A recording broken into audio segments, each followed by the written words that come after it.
वस्तु विचारत ध्याविते मन पावे विश्राम।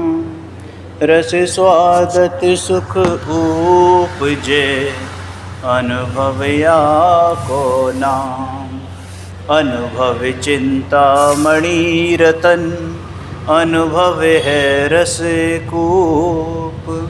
अनुभव मार्ग मोक्ष को अनुभव मोक्ष स्वरूप।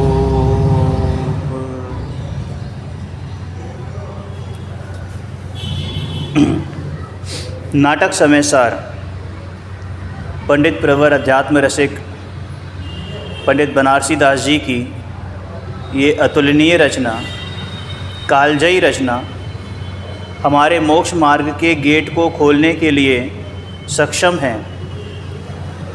निर्जरा द्वार तक हम पहुंच चुके थे, बल्कि लास्ट सेशन में हमने उसका समापन भी किया था। अब बंध अधिकार, तो आचार्य अमृतचंद्र देव की शैली में यदि बात कहें तो अब बंध का प्रवेश होता है। अभी तक ये जीव कैसे आया था कि जीव अजीव आश्रव संवर निर्जरा पुण्य पाप के भेष में आए थे, कर्ता कर्म के भेष में आए थे, और अब ये बंध के वेश में आया है।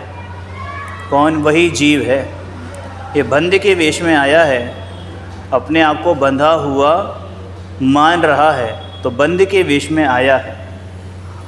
आचार्य अमृतचंद्र देव इसका मंगलाचरण करते हुए कहते हैं, कर्म योग हिंसा विषय ना कर्म बंध के हेतु। मोह राग और द्वेष हैं कर्म बंध के हेतु। बहुत सिंपल सी बात है। कहते हैं कि भाई कोई कर्म, कोई योग, कोई हिंसा के विषय वो कर्म बंध के हेतु नहीं हैं। क्यों नहीं है? हिंसा के विषय हेतु नहीं है कि हाँ द्रव्य हिंसा के विषय वो हेतु नहीं है। कोई पर द्रव्य वो कर्मबंध का हेतु, कर्मबंध का कारण नहीं है। तो क्या कारण है साहब? कि मोह राग और द्वेष, यानी जो पर द्रव्यों में अहमपना, पर द्रव्यों में ममत्वपना, पर द्रव्यों में कर्तापना और पर द्रव्यों में भोक्तापना है, ये इस चार प्रकार की जो बुद्धियां हैं ये ही कर्मबंध का हेतु हैं। पर द्रव्य में जब हम इष्ट और अनिष्टपना मानते हैं, क्योंकि इष्ट और अनिष्ट कोई भी परद्रव्य हो सकता नहीं, होता नहीं। कोई भी परद्रव्य ना आपका इष्ट होता है ना आपका अनिष्ट होता है, वो सिर्फ हमारी मान्यता है कि हम उसमें अपनापन करके इष्ट मान लेते हैं या अनिष्ट मान लेते हैं। आचार्य भगवान अमृतचंद्र देव कहते हैं कि जीवाजीव अधिकार से संवर अधिकार तक भगवान आत्मा को पर पदार्थों और विकारी भावों से भिन्न बताकर अनेक प्रकार से भेद ज्ञान कराया है। तो भेद ज्ञान हुआ या नहीं हुआ?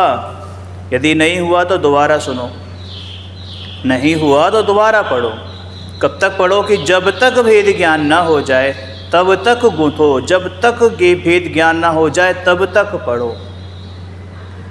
एक शिला पर, शिला माने पत्थर पर, बहुत हार्ड पत्थर है, बहुत सख्त पत्थर है, उस पर बूंद गिरती है, तो वो बूंद एक एक करके यदि लगातार गिरे तो ही उस पर छेद हो सकता है। लेकिन साहब बूंद ने ये सोचा कि मैं एक काम करती हूँ, 10 दिन गिरती हूँ, फिर 1 महीने की छुट्टी ले लेती हूँ। फिर जब वो 10 दिन के बाद, जब 1 महीने की छुट्टी के बाद जब वो वापस आएगी ना, तो वो पत्थर फिर से भर चुका होगा, यानी उसे ज़ीरो से स्टार्ट करना पड़ेगा। तो भाई ये प्रयास, ये अभ्यास निरंतर होना चाहिए, ना कि गैप ले लेके। कब होना चाहिए? कि 24 घंटे। क्यों 23 घंटे नहीं? 23 घंटा 59 मिनट भी नहीं। कारण कि भाई 1 मिनट का उपयोग यदि आपका बाहर है तो समझ जाओ कि आप गलत दिशा में हो। तो घर बार छोड़ दें, कि पढ़ाई लिखाई छोड़ दें, नौकरी छोड़ दें, कि छोड़ने और पकड़ने की तो बात ही नहीं है। छोड़ने और पकड़ने की तो बात ही नहीं है। तुझे अपने को पकड़ना है, बाहर को तू छोड़ नहीं सकता, क्योंकि तूने कभी पकड़ा ही नहीं था।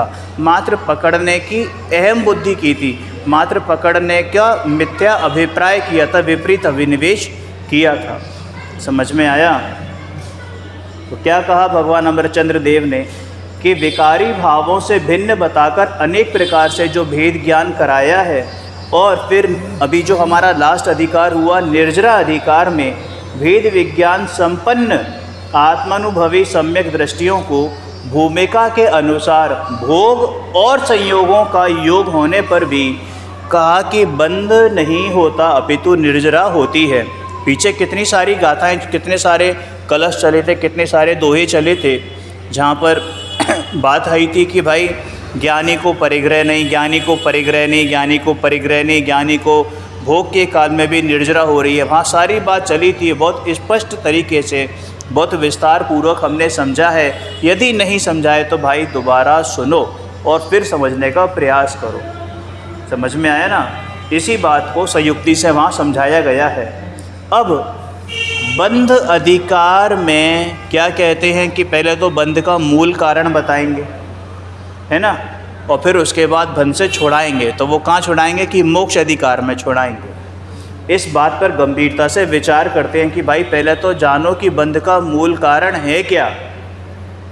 इस अधिकार की आत्मख्याति टीका आरंभ करते हुए भगवान अमरचंद्र अन्य अधिकारों के समान यहाँ भी आरंभिक वाक्य इस प्रकार लिखते हैं कि अब बंध प्रवेश करता है। तो आप समझ में आया आपको कि जो नाटक समयसार की जो पद्धति है ना, वो बेसिकली आचार्य अमरचंद्र से ग्रहण की हुई है। क्योंकि आचार्य अमरचंद्र की जो पद्धति थी वो पांडे राजमल जी ने ग्रहण की थी, और उसी संतति को आगे बढ़ाते हुए पंडित बनारसी दास जी ने उसको नाटक समयसार के रूप में फॉर्मुलेट किया, उसी को आगे बढ़ाया। समझ में आया? अब एक बार आचार्य अमरचंद्र देव का छंद पढ़ते हैं, छंद कलश पढ़ते हैं। 163 नंबर का कलश है, जो नाटक समयसार के बंध द्वार का दूसरा कलश होता है, पहला नहीं दूसरा।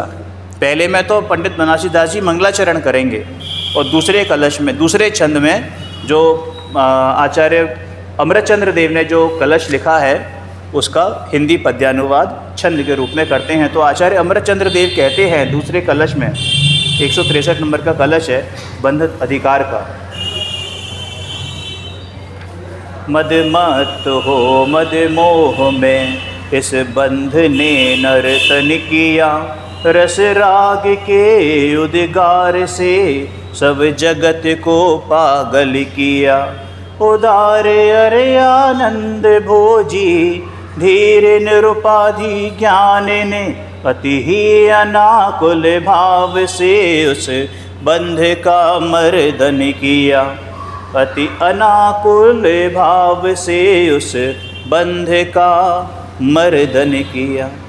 क्या कहते हैं कि नित्य ही आनंद अमृत का भोजन करने वाला वो धीर वीर गंभीर उदार अनाकुल और निरुपाधि ज्ञान राग के उदय रूपी महारस के द्वारा समस्त जगत को प्रमत्त करके रस भाव से भरे हुए नृत्य करते हुए खेलते हुए बंध को धुनता हुआ।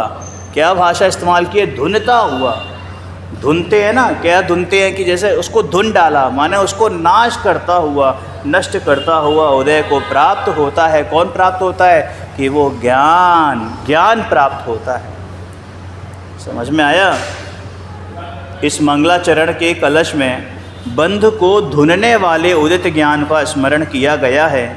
संपूर्ण जगत को मोह रूपी मदिरा पिलाकर मदोन्मत्त करके, मदोन्मत्त माने बेहोश करके, यह बंध रूपी सुभट यानी वीर, ये बंध रूपी सुभट महानृत्य करते हुए खेल रहा था। अरे बिल्कुल बेखौफ होके खेल रहा था कि इस पूरे संसार में मेरा ही एक छत्र राज है। कौन? कि वो बंध।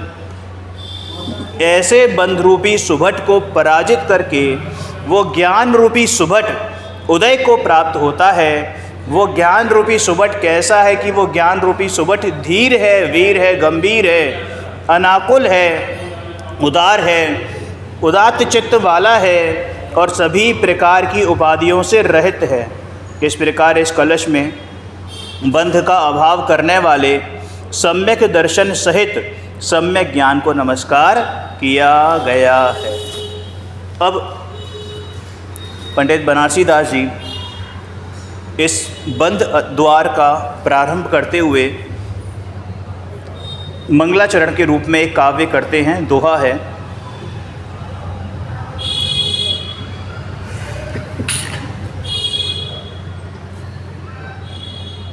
कही निर्जरा की कथा शिवपथ साधन हार, अब कछु बंध प्रबंध को कहूँ अलप विस्तार। निर्जरा का स्वरूप कहा जो मोक्ष मार्ग की साधक है। अब कुछ बंध के प्रबंध को, माने जो बंध का अरेंजमेंट है, उसकी बात हम यहाँ पर करेंगे। इस छंद से पूर्व में जो निर्जरा द्वार की पूर्णता और बंध द्वार को प्रारंभ करने की प्रतिज्ञा करते हुए पंडित बनारसी दास जी कहते हैं कि पिछले अधिकार में मैंने मोक्ष मार्ग की साधिका, मोक्ष मार्ग की साधिका कौन है कि निर्जरा है ना, मोक्ष मार्ग की साधिका, मोक्ष मार्ग को साधने वाला कौन की साधक। अब वो निर्जरा है तो उसको उन्होंने फेमिनिन जेंडर से उसको उद्बोधित किया है ना। साधिका निर्जरा का वर्णन किया। साधिका क्यों? क्योंकि कर्मों की निर्जरा अथवा क्षय किए बिना मोक्ष का यानी मोक्ष मार्ग का प्रारंभ होता नहीं। कविवर कहते हैं कि अब मैं आगे कर्मों के बंध का स्वरूप और उसके भेद प्रभेद का कुछ विस्तार से वर्णन करूंगा। ये जो बंध अधिकार है ना, ये भी बहुत अच्छा खासा लंबा अधिकार है, तो थोड़ा सा पेशेंस रखकर हम उसका स्वाध्याय करेंगे। इस पूरे बंध अधिकार में 58 तो छंद है ना, और एक एक छंद बहुत ही मार्मिक है, बहुत ही ज़्यादा मार्मिक है। थोड़ा सा ध्यानपूर्वक अपने उपयोगों को एकाग्रचित रखकर यदि हम सुनेंगे इन छंदों को, अगर हम थोड़ा सा अपने हृदय में टंकोत्कीर्ण भी करें ना, तो हमारा बहुत सारा काम आसान हो जाए। इतना मिठास इन छंदों में भरी पड़ी है। छंद नंबर 2 जो अभी हमने पीछे कलश नंबर 163 पढ़ा ना, तो उसी की फॉर्म में, उसी का पद्यानुवाद तौर पर छंद नंबर 2 बंध द्वार में बनारसी दास जी कहते हैं,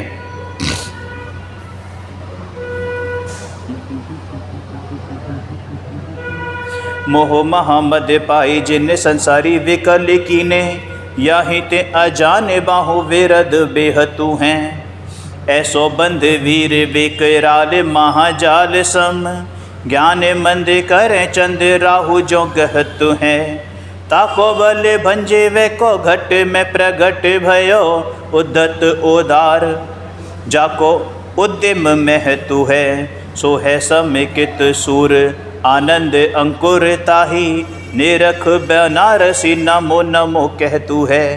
निरख बनारस नमो नमो कहतु है।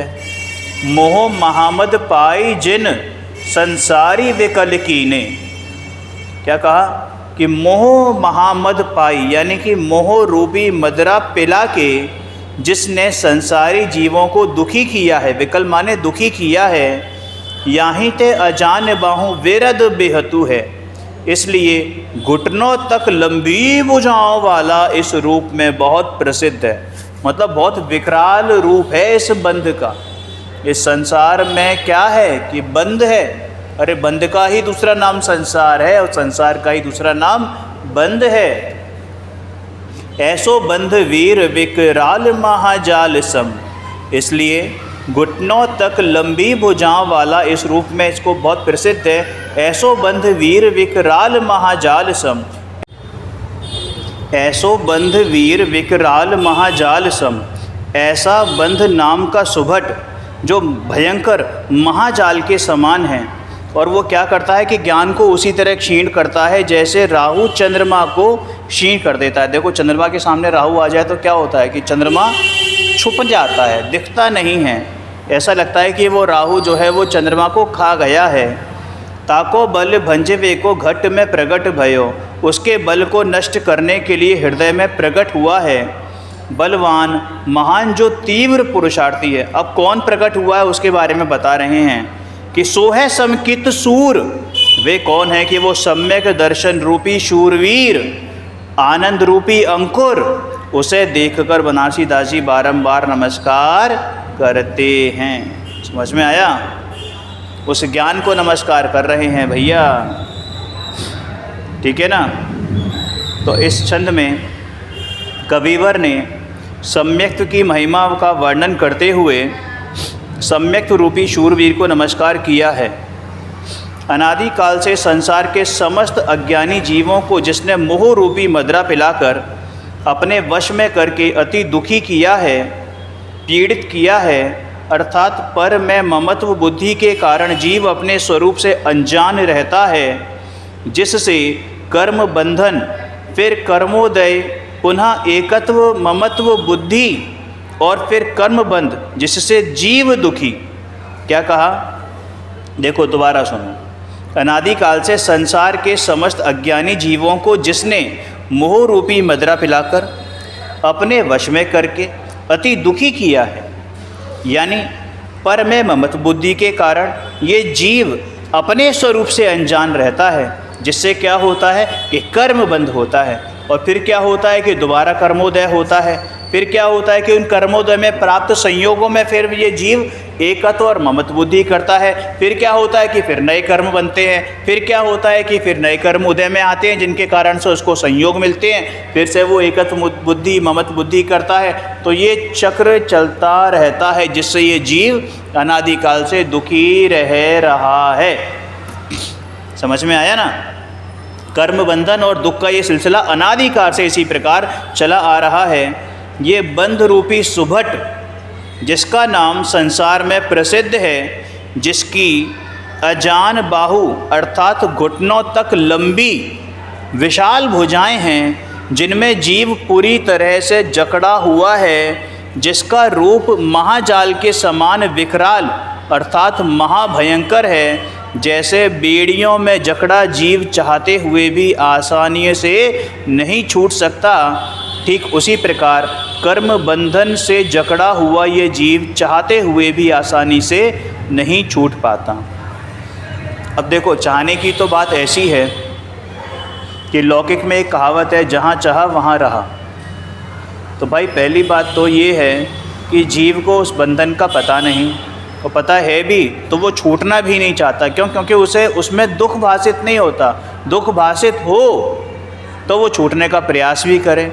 वो तो दुख को दुख मानता ही नहीं है। अनादिकाल से वो वर्तमान काल में जो थोड़े बहुत संयोग प्राप्त हुए वो क्या मान लेता है? सुख। और अनुकूलता होती है तो सुख मान लेता है, प्रतिकूलता होती है तो उसे ही दुख मान लेता है, और फिर थोड़ी सी अनुकूलता मिल जाती है सो ही सुख मान लेता है। तो उसको दुख भाषित ही नहीं होता। अब उससे कहो अरे किसने देखा नरक, किसने देखा निगोद, अरे उसे मालूम नहीं है भाई कितने अनंत अनंत अनंत अनंत अनंत दुख तूने झेले हैं, है ना। इस कारण से वर्तमान प्राप्त पर्याय में वो तन्मय हो रहा है, और इसी वजह से कहते हैं कि भाई वो चाहते हुए भी छूट नहीं पाता। जिस प्रकार राहु के ग्रसने पर, राहु के ग्रसने का मतलब बिल्कुल लील लेने पर चंद्रमा का प्रकाश धीमा हो जाता है, उसी प्रकार कर्म बंधन की जकड़न के कारण से ये ज्ञान गुण भी शक्तिहीन हो जाता है। लेकिन इस कर्म बंधन रूपी राहु का बल नष्ट करने के लिए अब हृदय में सम्यक ज्ञान रूपी शूरवीर प्रकट हुआ है।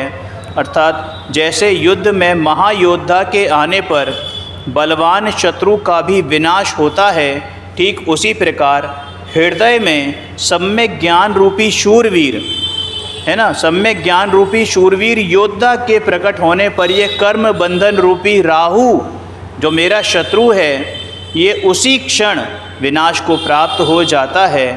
सम्यक रूपी शूरवीर जो बलवान महान और तीव्र पुरुषार्थी है, जिसके उदय होने पर आनंद रूपी अंकुर यानी आत्मिक आनंद की अनुभूति होती है।